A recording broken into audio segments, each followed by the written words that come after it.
about the excitement that play generates for his team? Not just the points on the board, but the momentum and taking it from coast to coast, end zone to end zone. What a tremendous play. Now get that man an oxygen tent. That's your boy Old Mo. You said momentum, right? Old Mo, I think he's kind of limping across at the end because of that distance, but he made it.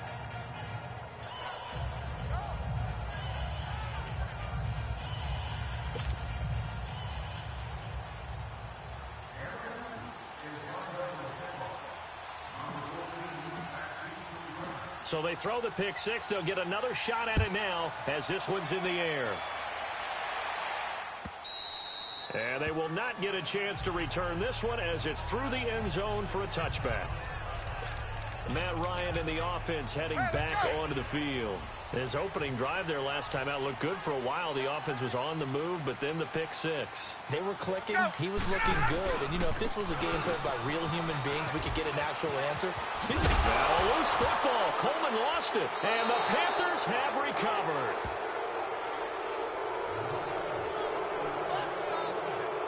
The psychology of the game never ceases to amaze me because you would think there would never be a fumble from what we hear from coaches all the time, right? And how much they practice not fumbling. Practice it, preach it, talk about it all the time. You would think no one would ever turn it over. Yet they are humans out there running around, and we just saw another one. Opportunistic by the defense. Rolling to his left.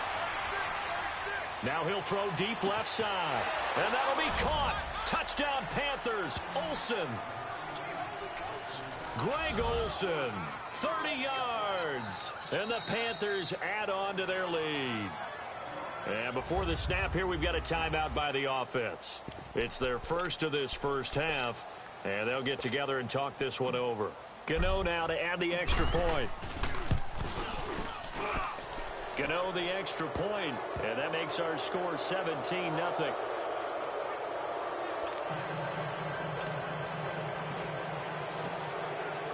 Gano out to kick this one away.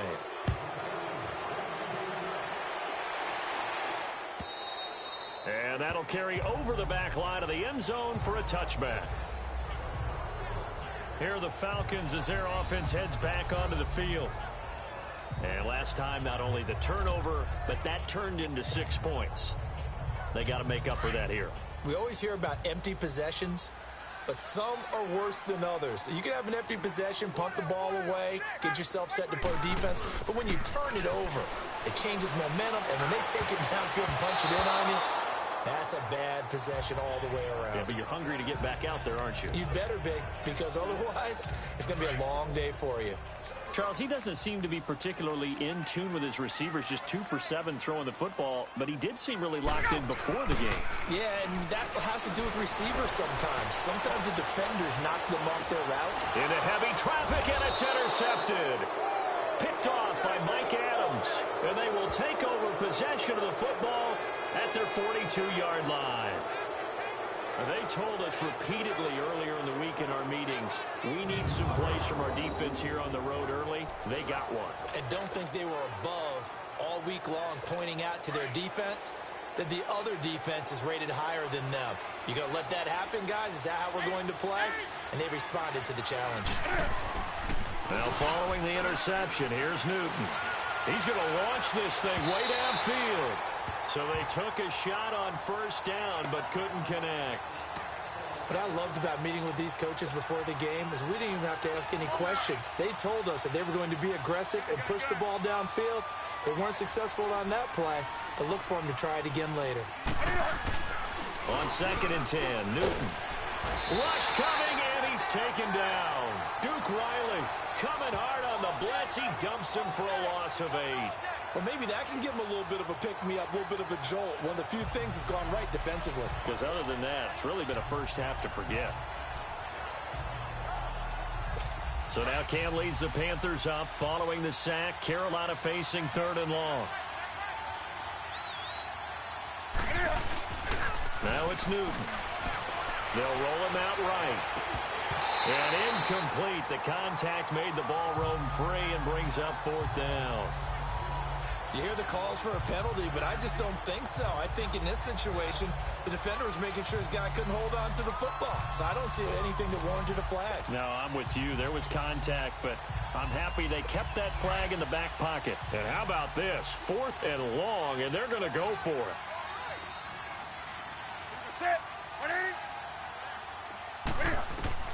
They will go for it. Now Newton. Going, trying for right, and it's intercepted. Picked up by Keanu Neal, and he's just across midfield and down at the 49-yard line. The Panthers defense gearing up as they take the field. And a big reason they have the lead right now, as we see on the screen, their 3 turnovers. And how about the emotion now that the defensive team is generating for the entire team? Creating the turnover. Oh, timing is everything on a route like this. He tried to drive that football into a tight spot. And if you're a little early or a little late, chances are there's going to be someone there. And sure enough, this one's going the other way.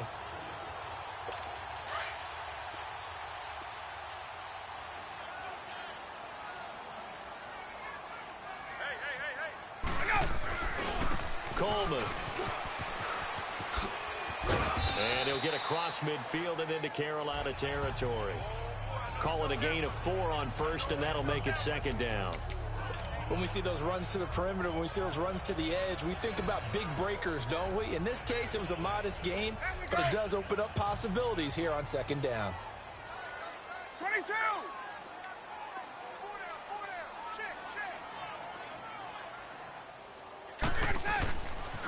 Here's Coleman. A beautiful spin and room to run. 20. Touchdown, Falcons. Tevin Coleman, 45 yards. And the Falcons cut into that lead. And on that long run, maybe the defense caught napping a little bit. The concentration level may not have been there. I agree with you on that one, because those types of plays, when they result like that, they're almost like big bolts of lightning, aren't they? Whoosh, and off he goes. They'll try and run with Freeman. And he'll get in for the 2 points, as that'll cut the lead down from 11 to 9.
Here's Bosher to kick it away.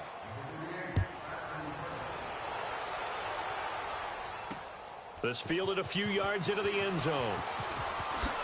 And he'll wind up about 4 yards shy of where he would have been if he had taken a knee, as they'll start at the 21-yard line. And the Panthers coming out now. And following the interception, just any interception, are you a little bit more cautious when you start that next drive, or no, you just throw that out the window? I think you are. I don't think that there's any way you can run back out there and go, totally didn't affect me. Let's just go ahead and be loose with the football again. You're going to take care of it, but you have to be careful about being too cautious because now you can't run any offense at all. Still want to attack. We'll see how they attack him here. And just a small glimpse there as to why they like this rookie so much. And that's why they lit up a little bit in our meetings with the coaching staff. Yeah, when we talked about him, they did. Yeah, they like his work ethic. This guy's running every route well in the route tree and getting better at it all the time, really honing his game. They expect a pretty good jump out of him as things continue to move on. I think defensively you're okay with that. Here in the first quarter, he's going to get some catches, but they rallied to him quickly. And that's what you count on, and I like what you just said. First quarter, can you do it all game long? They catch it, you tackle them, they go down on the spot. Because when you're able to do that and you don't give up big chunks of yardage after the catch, the offense in a position where every series they have to work hard to pick up first downs, and you tend to stall them out when you do that. Try to get one more in here before the...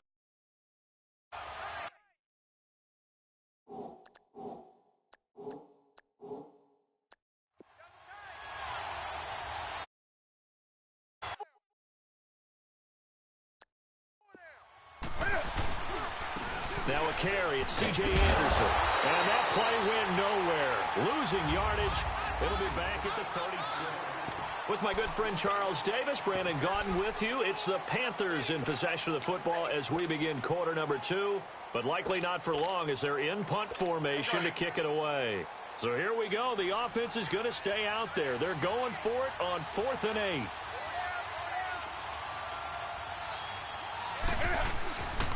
They'll run for it. McCaffrey going absolutely nowhere. He'll wind up losing a yard or two. Boy, a curious decision to go for it. Doesn't pan out. And the Falcons will take control of the football in great field position.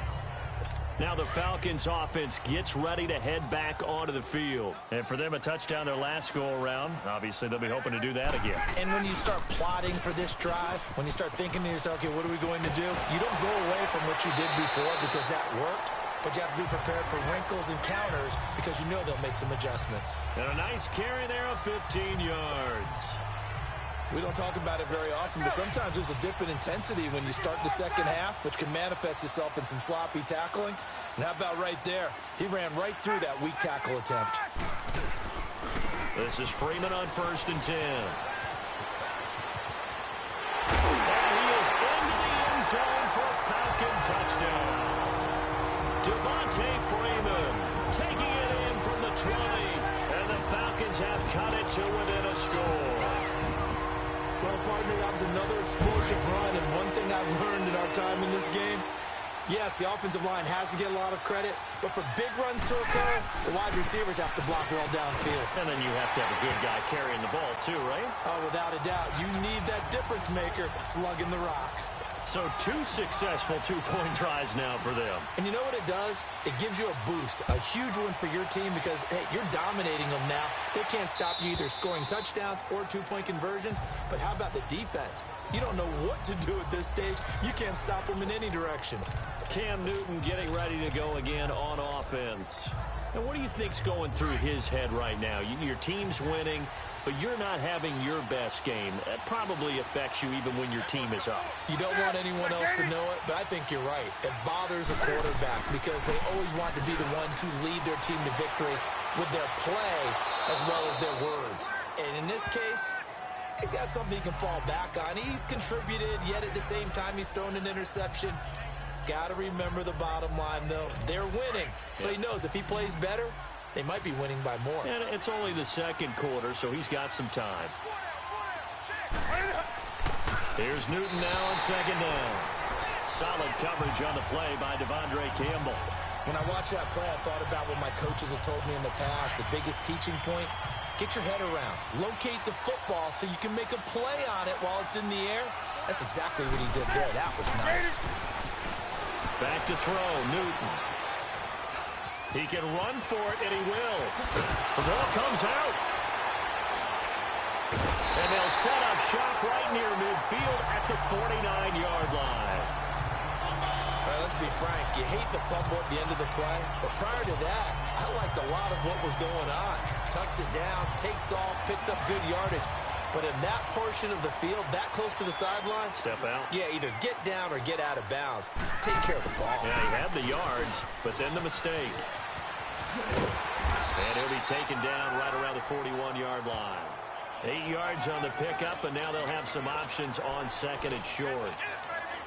Despite the blitz, they're still able to pick up a nice, solid gain. The disadvantage of blitzing often alters the normal spacing and run fits and leaves creases like they were able to exploit right there. This is Coleman. Trying to bounce it outside, but he's only able to get it back to the line of scrimmage. He got maybe a half yard at most, but officially they'll be left with a 3rd and 2.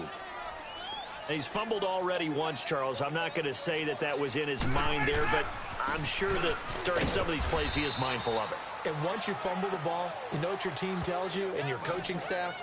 Take care of it. Rest of the game. And that does get in your mind a little bit, and sometimes that slows down your effort in trying to get free from tacklers. And the defenders know it, too. They sniff that out, don't they? Everybody wants to swarm the football. You know what the rule is. First guy hold up the runner. Everyone else try and get there and strip the ball free.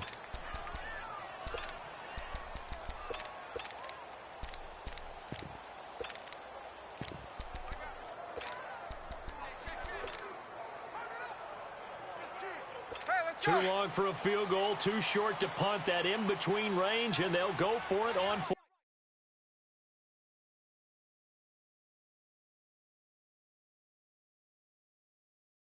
Down.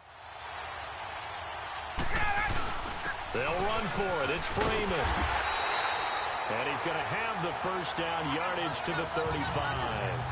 Well, they deemed it 4-down territory, and they got 4 yards to pick up the first. 4th and 1. I don't think Wild Horses could have dragged that quarterback off the field. He was motioning to go for it from the start.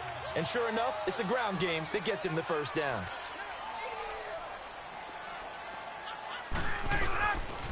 Coleman now. Just what you want on a first down run. Call it 8 yards, and it's 2nd and 2. This drive is pretty clear. Almost feels like old school fundamentals, doesn't it? Want to impose their will on the defense. What's that, 5 straight runs? Yeah, 5 straight carries to start this drive, and like you said, the way it's working, they may just stick with it.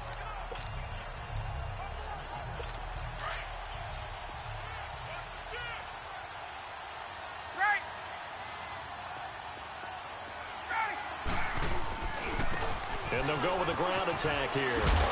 And inside the 20 before he's brought down. A nice pick up there, 10 yards, and it'll move the sticks. Exactly what they needed right there, because they needed to use the ground game to take some pressure off, because the quarterback's been struggling a little bit.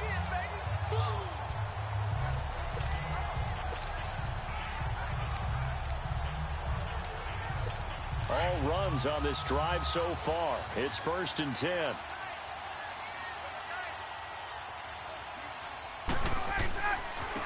And they'll go ground game here with a tailback. And he'll be stopped after a gain of only a couple down to the 15-yard line. When we talk about Luke Kuechly, you can't talk about his overall game without talking about his intelligence and how he controls the whole defense. He quarterbacks that defense, and at times will actually make checks, just like a quarterback would on offense to get them into the right defense. They definitely were on that play. How about that finish? Holding that to a minimal gain. They stopped after only a yard, taking it down to the 14. But we just saw a great example of what we talked about with his coach prior to the game. He's definitely one of the better linebackers at reading a play and flowing to make the stop before it turns into something big. On 3rd down, that's Coleman. And he goes backwards here, losing yardage back to the 16. He lost 2, and it brings up 4th. It's a tough one right there. He ran right into the teeth of the blitz as the linebacker was freed up in order to stuff that one for a loss. I think quarterbacks got to see that. Got to find a way to audible into something a little more advantageous. 4th down. Here's Ryan. And for the 3rd time here.